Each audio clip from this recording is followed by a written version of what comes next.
Hello, good morning, नमस्कार। आप सभी का स्वागत है पावर ऑफ नॉलेज लीगल मेरे इस चैनल पे। आई होप सब अच्छे से पढ़ाई कर रहे होंगे, अपने कार्यों में लगे होंगे, जो आप कर रहे होंगे उसको पूरी तन्मयता पूरी लगन के साथ कर रहे होंगे, इस जीवन का आनंद ले रहे होंगे। जो भी आप करते हैं उसमें आनंद जब आप लेना शुरू कर देते हैं तो निश्चित ही जीवन बेटर होता चला जाता है। तो आजकल हम द आर्ट ऑफ लेटिंग गो किताब से वहाँ से जान रहे हैं कि कैसे हम चीज़ों को लेट गो करें, क्या क्या चीज़ें हमें प्रभावित करती हैं उसको हम देख रहे हैं, क्या क्या चीज़ें हमारे जीवन में बहुत अंदर तक आ गई हैं और उसको हम बाहर नहीं निकाल पा रहे हैं, यानी उसको हम एग्जिट गेट नहीं दिखा पा रहे हैं, है ना। तो जो कल हम कर रहे हैं उसी के कंटिन्यूएशन में है। हम जान रहे थे 20 ऐसी बातें, 5 हम जान चुके थे। आज छठवीं बात क्या है? अतीत के दुर्भाग्य, है ना। हम सभी दुर्भाग्य का अनुभव करते हैं, यानी बहुत ज़्यादा हमारी लाइफ में ऐसी चीज़ें हो गई होती तो हम भाग्य को ही कोस रहे होते हैं। भाग्य अच्छा, सौभाग्य का उल्टा ही दुर्भाग्य होता है, यानी विलोम होता है ना। जिसको जीवन में बहुत कठिनाइयाँ मिल रही होती हैं, जो वो चाहता है वो नहीं हो रहा होता है, तो हम समझते हैं कि हमारे दुर्भाग्य ही है ना। अपनी नौकरी खो देते हैं, गिरते स्वास्थ्य की स्थिति का सामना करते हैं, और या किसी गंभीर यातायात दुर्घटना में शामिल हो जाते हैं। हमारे साथ लूटपाट होती है, हमारा वाहन तोड़ दिया जाता है, या हमारे घर में चोरी हो जाती है। जब ऐसी घटनाएं घटित होती हैं तो हमारे लिए खुद पर अफसोस करना स्वाभाविक है। हम यह भी सोच सकते हैं कि ये चीज़ें हमेशा मेरे साथ क्यों होती हैं। तो कई लोग बोलते हैं ये मेरे साथ ही होता है, मैं जहाँ भी जाता हूँ मेरे को दुख कष्ट मिलता है, मेरा भाग्य ही ऐसा है, यानी दुर्भाग्य की बात कर रहे होते हैं। हालांकि यह भेदक हो सकता है, यह निराशा की भावना का द्वार भी खोल सकता है। जब तक हम अपने दुर्भाग्य को छोड़ने का निर्णय नहीं लेते, हम स्वयं को दुर्भाग्य का शिकार समझने लगते हैं। जब हम पीड़ित के रूप में पहचान बना लेते हैं तो हम व्यक्तिगत कार्रवाई की भावना खो देते हैं। तो ये सब नहीं करना है बेसिकली, इसलिए बताया जा रहा है कि क्या क्या नहीं करना चाहिए, या कि क्या क्या होता ही है ये बताया जा रहा है ना। आप प्राप्त लक्ष्य, सातवां है, अपने लक्ष्यों और आकांक्षाओं से भावनात्मक रूप से जुड़ना आसान होता है। हम उन्हें प्राप्त करने की कल्पना करने लगते हैं, हम उस उपलब्धि और संतुष्टि की भावना की कल्पना करते हैं जिसका इन्हें प्राप्त करने के परिणाम स्वरूप हमें अनुभव होगा। किंतु यह लगाव एक दो धारी तलवार है, यानी दोनों तरफ से कटेंगे।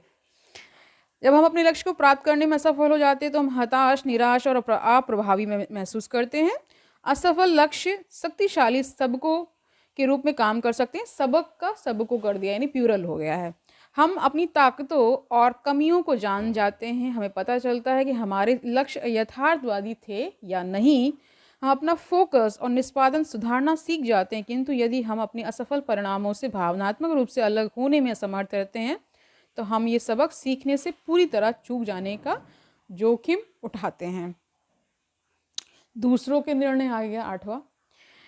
हम में से किसी को भी दूसरों द्वारा आंका जाना पसंद नहीं है। हम इस संभावना से डरते हैं कि हमारे मित्र, प्रियजन, सहकर्मी, यहाँ तक कि अजनबी भी हमें आलसी, मूर्ख, पागल या बेकार समझ सकते हैं। यह शंका यदि हम इसे कायम रहने देते हैं, अंततः हमारे हमारे डर कर ठोस निर्णय लेने या महत्वपूर्ण कार्रवाई करने से बचने का कारण बन सकती है। हम निर्णय लेने या कार्य करने से इनकार करके स्वयं को सुरक्षित करने का प्रयास करते हैं। जब हम अपने बारे में दूसरों की धारणाओं पर ध्यान केंद्रित करते हैं तो हम परोक्ष रूप से उन्हें हमारे निर्णय लेने की अनुमति देते हैं। हमारा जीवन अब हमारा नहीं रह जाता और हमारा भावनात्मक स्वास्थ्य उस पर निर्भर हो जाता है जो अन्य लोग हमारे बारे में सोचते हैं। तो देखिए, अगर आप दूसरों को निर्णय लेने देते हैं अपने जीवन के, अपने मुख्य मतलब अपने जीवन का उसे पार्ट बना लेते हैं और उसको रिमोट कंट्रोल दे देते हैं अपना, भाई तुम करो, तो फिर भाई वो जो करेगा उसका प्रभाव आपको झेलना पड़ेगा। इसलिए कोशिश ये करनी चाहिए जब आप एडल्ट हो जाते हैं, यानी 18 साल के ऊपर, तो आप स्वयं के निर्णय स्वयं लें। उससे क्या होगा, अगर वो गलत होते हैं तो आप खुद के लिए जिम्मेदार होंगे, खुद ही जिम्मेदार होंगे, अन्य कोई व्यक्ति नहीं होगा। आप दूसरों को कोसने से बच जाएंगे, ये सबसे अच्छी चीज़ है ना। अन्य लोगों की शिकायतें और तिरस्कार, ये 9वां है। हम स्वाभाविक रूप से चाहते हैं कि दूसरे हमारा सम्मान करें, किंतु यह लगभग निश्चित है कि हम कुछ लोगों को अपने प्रति कड़वाहट और नाराजगी महसूस करने का कारण देंगे। देखिए, एक बात हमेशा ठीक से जान लीजिए कि यहाँ आप किसी को खुश करने के लिए नहीं आए हैं। इस जो जीवन आपको मिला है ये सबको खुश करने के लिए नहीं मिला है। आपको अपना कार्य करना है, अपनी ड्यूटी करनी है, अपने ऑब्लिगेशंस को पूरा करना है। ज़्यादा आप किसी को खुश करने के चक्कर में पड़ेंगे तो फिर आप दुखी होने वाले हैं, है ना। क्योंकि ये संभव नहीं कि आप हर किसी को खुश कर पाएंगे, है ना। तो कहते हैं ऐसी भावनाएं तब उत्पन्न होती जब लोग मानते हैं कि हमने उनके साथ किसी प्रकार का अन्याय किया, भले ही हमने ऐसा अनजाने में किया हो। क्योंकि जब हम कोई हमसे नाराज़ होता है तो हमें बेचैनी महसूस होती है, नाराज़गियाँ हमें परेशान करती हैं, हम चीज़ों को सुधारना चाहते हैं। निस्संदेह यह एक नेक और सार्थक प्रयास होता है, किंतु हम केवल सीमित प्रभाव ही डाल सकते हैं। हम अपनी सफाई दे सकते हैं, हम खेद प्रकट कर सकते हैं, हम क्षमा मांग सकते हैं, किंतु यदि किसी की शिकायत का समाधान नहीं किया जा सकता तो हमें अपनी मानसिक और भावनात्मक स्वास्थ्य की सुरक्षा के लिए उसे छोड़ देना चाहिए। नहीं, प्रयास करिए, नहीं कोई मान रहा है तो उसको लेट गो कर दीजिए, ये समझाया जा रहा है। हर चीज़ को एक समय के एक समय को जब वो पूरा हो जाता है, यानी कि आपने बहुत प्रयास कर लिया, सामने वाले को समझाया, उसको उसकी मान मनोबल किया, है ना, लेकिन आप उसको नहीं समझा पा रहे हैं तो लेट गो कर दीजिए। 10वां बता रहे हैं हर चीज़ पर नियंत्रण। हम कह रहे हैं कि हम चालक की सीट यानी कि ड्राइव, है ना, की सीट पर रहना चाहते हैं। हम यह मानना पसंद करते हैं कि हम स्वयं अपनी परिस्थितियों के लेखक हैं। नियंत्रण रखना हमें विश्वास दिलाता है कि परिणाम हमारे प्रभाव का परिणाम है। समस्या यह है कि बाहरी घटनाएं आमतौर पर हमारे प्रभाव से बाहर होती हैं, उन पर नियंत्रण काफ़ी हद तक एक भ्रम होता है। सबसे बड़ी समस्या यह है कि इस भ्रम को बनाए रखना मानसिक रूप से थका देता है। मेंटल, देखिए फॉगिंग आपने एक शब्द सुना होगा, इसको मैंने डिस्कस किया हुआ है इसी चैनल पर पुराने सेशंस में, जिसमें बताया गया है कि जैसे मेंटल फॉगिंग भी कह सकते हैं, ब्रेन फॉगिंग भी कह सकते हैं। एक धुंधलापन आ जाता है माइंड के लेवल पे, एक धुंधलापन आ जाता है, यानी ये इंगित करता है कि आप किसी गंभीर मानसिक समस्या से जूझ रहे हैं, इसीलिए वो मेंटल फॉगिंग होती है। यानी जैसे आप विंटर्स के दिनों में देखते हैं ना कि धुंध छाई रहती है और क्लियर स्काई नहीं होता है, उसकी वजह से हमें ठीक से दिखाई नहीं पड़ता। वैसे ही माइंड के लेवल पे जब होता है ऐसा, तो हम अपने डिसीजंस को ठीक से नहीं ले पाते, हम अपने दैनिक कार्यों में उतने कुशल नहीं रह जाते, हमारा कुछ करने का मन नहीं करता, हम बहुत ज़्यादा थके थके महसूस करते हैं, हमेशा बेड पर लेटे रहना, किसी से कोई बातचीत ना करना, अपने आप को बहुत ज़्यादा निरीह महसूस करना, कमज़ोर इस तरह से, और एक हेल्पनेस हमेशा फील होते रहना, ये सब उसके लक्षण होते हैं मेंटल फॉगिंग जब ऐसा होता है तब।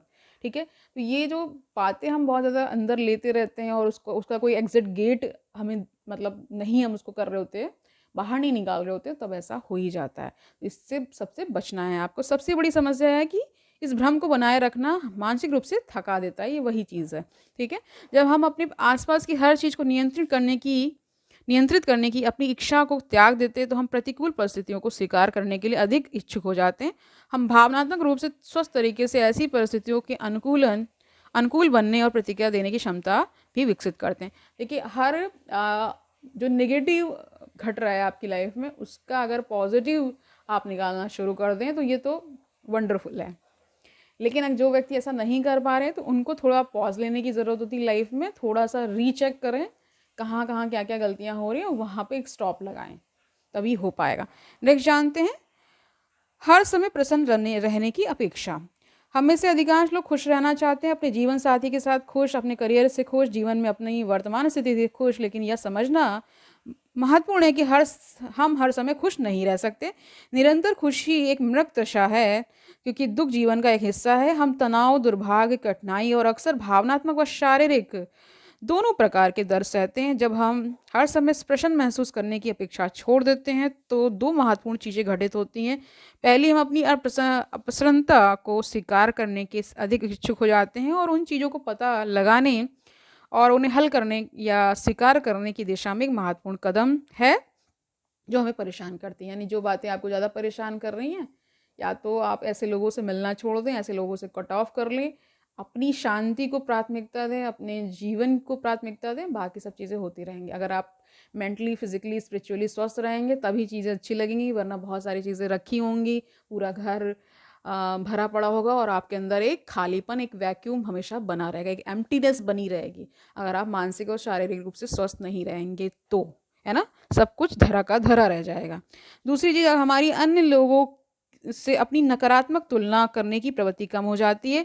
ये प्रवृत्ति कम हो जाए तो जीवन की 99% समस्या अपने आप सॉल्व हो जाती हैं। जब हम अपनी स्वयं की भावनात्मक स्थिति की प्रामाणिकता की सराहना करना शुरू करते हैं, तब हमें समझ में आने लगता है कि हर एक व्यक्ति अप्रसन्नता का अनुभव करता है। हम स्वीकार कर लेते हैं कि दूसरे की खुशी दूसरों की खुशी का आभास अक्सर केवल एक दिखावा होता है। उनसे ईर्ष्या करने के बजाय हम सहानुभूति, समान अनुभूति रखें या उनके प्रति सिंपैथी रखने और उनके साथ जुड़ पाने से में बेहतर सक्षम हो जाते हैं।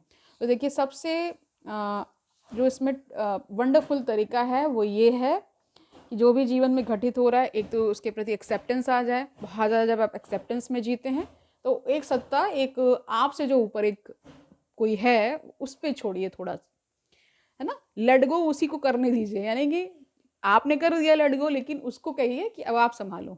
तो आपका बहुत ज़्यादा कार्य ईज़ी हो जाता है ना? हर चीज़ को खुद से करने जाएँगे, मैं ही करूँगा, ये अहम भाव से भर जाएँगे तो बहुत ज़्यादा क्योस और बहुत ज़्यादा कहते हैं माइंड बहुत दूषित हो जाता है जब ऐसा अहंकार आ जाता है तो उससे बचना है। आज के लिए इतना ही रखते हैं। आज के सेशन से आपने जाना है कि क्या-क्या नहीं करना है और उनमें भी हर प्रॉब्लम में उसका सॉल्यूशन छिपा होता है, बस उसको हमें खोजना होता है। ये कर लेंगे तो क्या सारी समस्याओं से मुक्त हो जाएँगे, एटलीस्ट आप समस्याओं से डील करना सीख जाएँगे, ठीक है? थोड़ा कम ही जानिए, मतलब थोड़ा खुद को नीचे ही रखिए, वही अच्छा है। ज़्यादा ऊपर जाने की ज़रूरत ही क्या है? ये भी तो एक तरीका हो सकता है ना जीने का। सबके साथ कॉम्पिटिशन ही क्यों करना है? हम नहीं कर सकते हैं। हम जहाँ हैं वहाँ से उस स्थिति से संतुष्ट रहें और आगे हमेशा बढ़ते रहें। यानी कि प्रेजेंट सिचुएशन से सेटिस्फैक्शन रखिए, लेकिन हमेशा आगे की भी सोचते रहिए, यानी आगे बढ़ने का प्रयास करते रहिए, प्रयासरत रहिए, वही अच्छा है। ठीक है, कल मिलते हैं, तब तक आनंद से पढ़िए जो पढ़ रहे हैं। बहुत सारा ख्याल रखिए अपनी हेल्थ का, मेंटल, फिजिकल एंड स्पिरिचुअल, 3 प्रकार की हेल्थ है, उनका ख्याल रखिए और जो कर रहे हैं उसको करते रहिए। कल मिलते हैं, तब तक के लिए ऑल दी वेरी बेस्ट।